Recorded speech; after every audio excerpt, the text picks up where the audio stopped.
The movie is set in the year 2070. Many renowned scientists of the world are distressed because of the risk of a worldwide drought due to water scarcity. To prepare for such a situation beforehand, a group of researchers are sent to the Balhae research station on the moon. Their first experiment is performed on a fish inside a tank. They expose it to a few drops of mysterious liquid, similar to water. Initially, it causes the fish to suffocate, but then the molecules multiply, forming more water and eventually filling up the tank. In short, the fish managed to create a survivable environment on its own, thanks to the mysterious liquid. Although the first experiment was a success, something mysterious causes the station to close soon after, and the base is forgotten. 5 years later, in 2075, the forecast comes true, and the world is hit with a critical worldwide water shortage. It has resulted in an all-time infant mortality rate due to various infections and diseases caused by the consumption of contaminated water. Government and private organizations in South Korea are vigorously investing in mega vertical farms in hopes of reducing water usage. Moreover, the government has divided the public into separate groups, and each group gets different quality and quantities of water, depending on the group's importance to human survival. Expectedly, the scheme isn't popular with most of the general public, as they are now deprived of clean water. Then, we are introduced to a Korean space agency named SAA. The agency, led by director Choi, is planning to send a crew to the Balhae Lunar Research Station. It is the same abandoned research facility on the moon where the fish experiment was conducted. It hides many government secrets, some of which might even solve the water problems on Earth.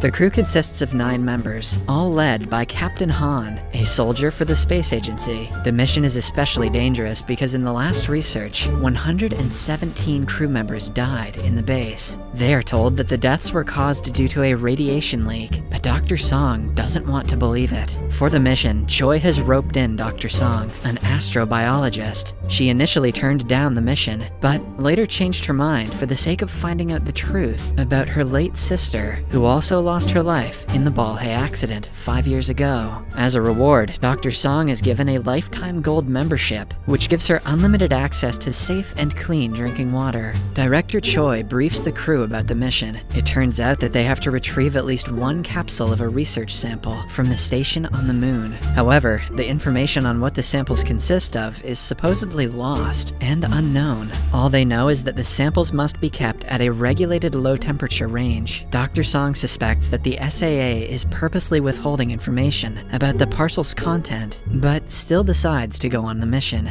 On the day of the takeoff, the main pilot is replaced by a pilot named Jisoo. The crew isn't happy with the last-minute change, but Captain Han orders everyone to stick it out. The spacecraft takes off and safely enters the Earth and later the moon's orbit. However, during the landing, it malfunctions, and they crash on the moon's surface, 7.6 kilometers northwest of their destination. The mission spacecraft falls off a cliff, and the surviving crew is forced to travel to the station by foot. A former researcher at the Balhae station, named Hwang, has sustained serious injury. Halfway through the journey, he stops and is unable to continue. Since he has been to the station before for research, he seems to know something that the others don't. He tries to convey a message to the crew but ends up passing away, dealing a serious blow to the crew's morale. Nevertheless, they continue their journey and almost run out of oxygen. When they reach their destination at Balhae Station, they desperately fill up the tanks and manage to survive. The series then flashes back to the past, and Dr. Song is seen trying to find out the truth about her sister's death. She opens an encrypted file from her sister's workstation, trying to find out what she was working on at the lunar station. She eventually cracks the code, and a message pops up on the screen that reads, "Find Luna." Back to the present, the crew comes across an old corpse that has physical signs similar to that of drowning. They are confused because there couldn't possibly be enough water on the moon for a person to drown and die. The crew is not able to identify the dead body from their database, and are puzzled to see an automatic weapon in the corpse's possession, suggesting that he was a mercenary. Moreover, all the systems of the station are functional, and the station lacks the dangerous radiation that had allegedly wiped out the staff. 5 years prior, Dr. Song's belief that SAA is keeping them in the dark becomes stronger, and she suggests performing an autopsy of the corpse, but the captain orders everyone to stick to the plan and look for the command center instead. They eventually locate the center and bring the massive facility back to life. However, the communication system is down, and the crew isn't able to contact mission control. The radiation levels in the control room seem normal, unlike what the mission control had told them. Dr. Song boldly takes off her life support to prove that they are not surrounded by high levels of radiation, and then everyone follows her lead. Bold strategy, Cotton. Let's see if it pays off for them. She again suggests performing a full inspection of the station, but Han reminds her that it's not their job to investigate the cause of the Balhai accident. They are here to retrieve the samples, which is their first and only priority. There are 3 storages in the facility where the sample could possibly be found, so the crew splits up into teams and searches the station for viable samples. A crew member named Dr. Hong, a soldier, E2, and the captain head for Storage 1. Tai-suk, Sun, Su-chan, and E1 are sent to Storage 2. Meanwhile, Chief Gong, Dr. Song, and Jisoo go to Storage 3. Dr. Song tells the crew that as soon as they locate the capsule, they must check the thermoregulator to make sure that it's at an extremely low temperature. On the way to Storage 3, Jisoo reveals that Captain Han returned back from retirement on this mission for a special purpose. He wants to get his sick daughter access to a higher class of water. It turns out that after the Great Drought, 1 in every 10 children passes away. Meanwhile, Team 1 comes across a jammed gate. When they force open the door, they come across a number of corpses, frightening the team. A quick assessment of the situation shows that the victims were desperately trying to escape, and the area was shut down in an emergency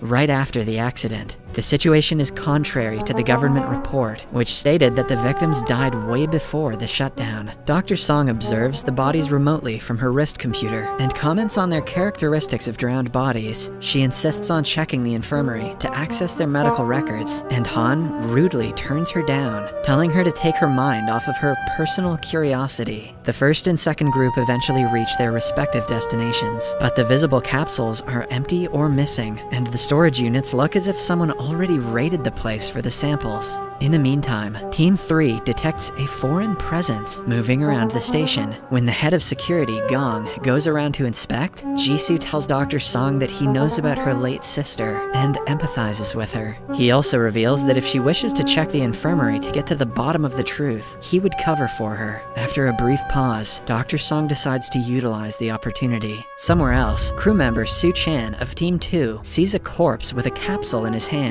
He touches the corpse, which, upon contact, releases minuscule particle droplets that enter Su-chan's eyes. After Dr. Song leaves for the infirmary, Jisoo enters Storage 3 on his own and looks around for samples. In the process, he drops his flashlight. When he tries to fetch it, some invisible force seemingly pulls it away, frightening the hell out of him. He collects himself and brushes it aside as a hallucination. Back to Team 2. After failing to locate a viable capsule, they head back to the command center. Han, on the other hand, monitors Dr. Song's movements from his watch and orders her to rejoin Jisoo immediately. Inside Storage 3, Jisoo notices a viable capsule near the flashlight and manages to retrieve it. The capsule appears to be filled with water. When Dr. Song returns to Storage 3, she notices some unknown entity attacking Jisoo and lifting him up in the air by his neck before dropping him to his death.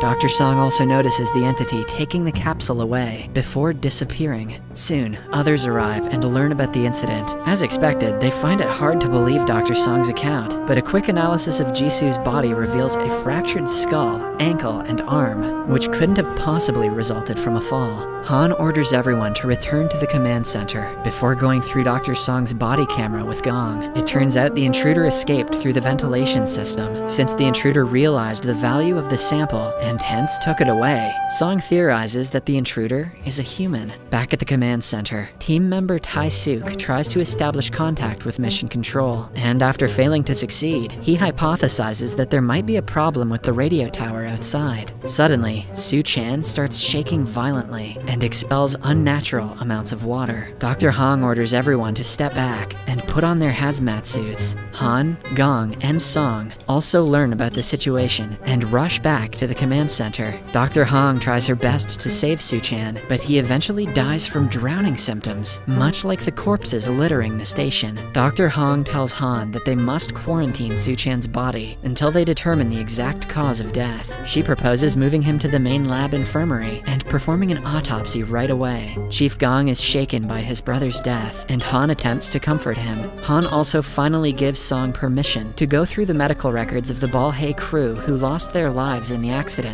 The crew also learns that the entity that killed Jisoo can access areas that are not in the station's blueprints. Han decides to search the ventilation shaft with Gong and E2, while team members Tae-suk and Sun are ordered to establish contact with Mission Control. Sun is severely demoralized by the recent events, and Tae-suk tries to cheer him up while trying to establish communication with Mission Control. Dr. Hong performs an autopsy of Su-chan's body, while Song and another soldier named E1 unsuccessfully try to access the encrypted medical records of the crew who lost their lives in the accident 5 years ago. Song decides to secure tissue samples from other bodies and trace them back to when Su-chan's symptoms broke out. Meanwhile, Han, Gong, and E2 enter the ventilation system to look for the entity and come across drawings seemingly made by it. Soon, they notice a biosignal approaching them from the front and wait to come face to face with the entity.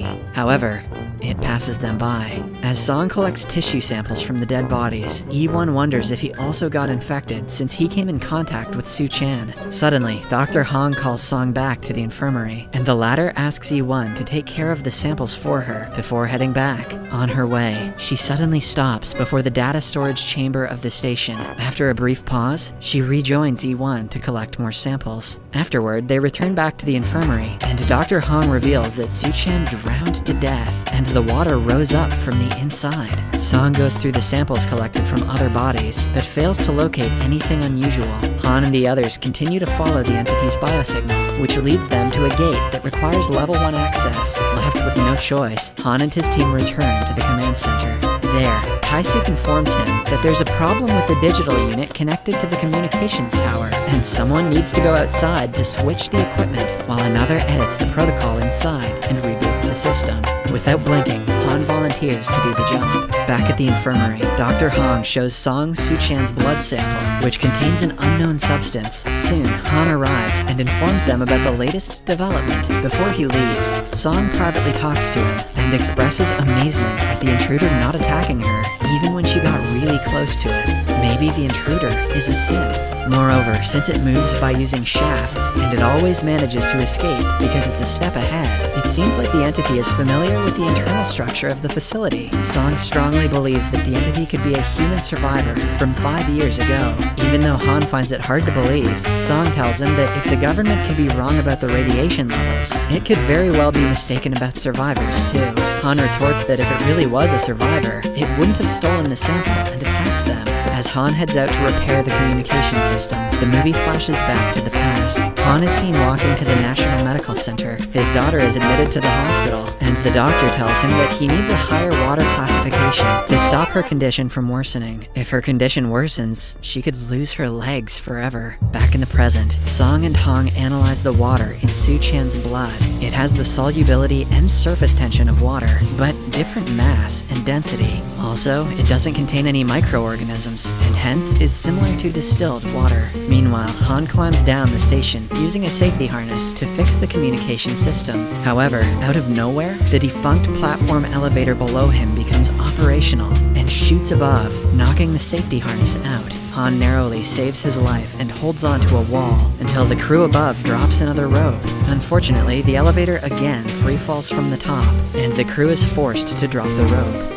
Han manages to anchor his rope on the wall before jumping out of the elevator's way. In the process, he damages his life support system. He rapidly loses his oxygen, but insists on returning only after fixing the communication system. He eventually brings the system back up, but before he can return, he collapses to the ground. Back at the infirmary, Song points out that the water in Su-chan's body stopped increasing in quantity after his death, since it multiplies rapidly once the host is infected and stops its activity when the host dies. Water could be a virus. Meanwhile, when Han opens his eyes, he finds himself inside the station. It turns out Gong and E2 brought him back after he lost consciousness due to lack of oxygen. They return to the command center, and to their dismay, they learn that there's no exchange of signals from mission control, despite the system not showing any malfunction. Suddenly, the computer detects an unknown signal coming in from outside and being sent to the Storage 3 area. Han and the others immediately rush there and investigate Jisoo's body. Upon searching his corpse, they discover a mobile device with which he had been maintaining periodic contact with an outside organization. It turns out that he was secretly acting as an agent for RX, a rival space research organization that also wants the samples. Han's team finally manages to establish contact with Earth using the device, and Director Choi expresses regret over the death of 3 crew members, including the spy, and Han reminds her that she approved the co-pilot to be changed at the last minute. He also tells Choi about the survivor and the lack of radiation levels in the station. The lack of reaction from her makes Han suspect that Choi hasn't been completely honest with him. He warns her that if she's been keeping information from him, the success of this operation will no longer be his interest. Choi assures him that she has no reason to hide anything from him, and that the rescue ships will be sent after they retrieve the samples. As Han and others prepare to look for the intruder, Song and her team return back to the command center. Song asks Han if he knew that the sample they were sent to retrieve was water. Han's guilty silence answers the question, and a flashback shows him being briefed about the water that Song's sister discovered on the moon. Han finally breaks the news that it was that water which killed everyone at the Balhae station. The lunar water multiplies endlessly, which makes it seem like an amazing resource. If one could control its multiplication and commercialize it, they have the potential of saving mankind. It's also revealed that the lunar water springs into action after coming in contact with a living organism. Song feels angry that the scientists at Balhae died due to the lunar water, but the government covered up everything to hide the existence of lunar water. As a way to compensate for lying to her, Han agrees to let her access the data storage of the station. There, they come across huge amounts of data. Suddenly, a green leaf emerging from the ground catches their attention. When they remove what seems like a lid, they discover the basement covered by green plants, much to their surprise.